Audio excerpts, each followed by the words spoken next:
वचन दिलेलं आहे का 4,000 त्या मुलीला त्या मुलाला सुशिक्षित बेरोजगार आहेत त्याला मिळणार, पण त्याला नोकरी नाही, अशा प्रत्येकाला 4,000 युवकालाही मिळणार। या सगळ्या गोष्टी आपण त्यात सांगितल्या पाहिजे। आज त्याच पद्धतीने बघितलं का हा ग्रामीण भाग आहे, या शेतकऱ्याचा भाग आहे,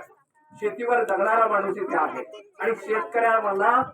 3,00,000 रुपयापर्यंतचं कर्ज आहे